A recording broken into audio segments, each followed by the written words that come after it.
News చూస్తున్నాం. మాజీ MLA Shakeel కుమారుడు రాహిల్ను కస్టడీలో కోరుతూ పోలీసులు పిటిషన్ వేశారు. సాహిల్ కస్టడీ పిటిషన్పై నేడు నాంపల్లి కోర్టులో విచారణ చేయనున్నారు. ప్రజాభవన్ వద్ద బ్యారికేడ్ను ఢీకొన్న కేసులో రాహిల్ అరెస్ట్ అయిన విషయం తెలిసిందే. దీంతో పాటు జూబ్లీహిల్స్లో జరిగిన మరో రోడ్డు ప్రమాదంలో నిందితుడిగా సైతం రాహిల్ను పోలీసులు చేర్చారు. ఈ రెండు కేసుల్లో విచారించాలని కోర్టుకు పోలీసులు తెలిపారు. మరోవైపు రాహిల్కు బెయిల్ ఇవ్వాలంటూ అతడి తరపున న్యాయవాది పిటిషన్ వేశారు.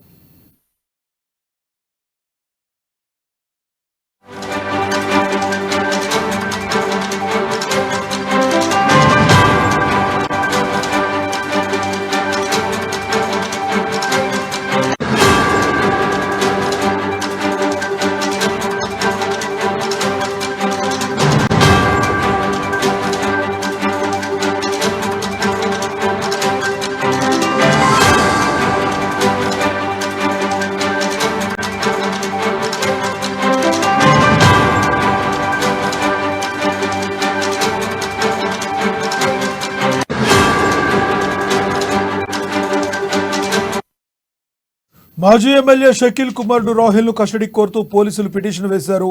సాహిల్ కస్టడీ పిటిషన్పై నేడు నాంపల్లి కోర్టులో విచారణ చేయనున్నారు.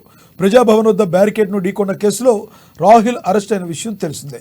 దీంతో పాటు జూబ్లీహిల్స్లో జరిగిన మరో రోడ్డు ప్రమాదంలో నిందితుడిగా రాహిల్ను పోలీసులు చేర్చారు. ఈ రెండు కేసుల్లో విచారించాలని కోర్టుకు పోలీసులు తెలిపారు. మరోవైపు రాహిల్కు బెయిల్ ఇవ్వాలంటూ అతడి తరపు న్యాయవాది పిటిషన్ వేశారు.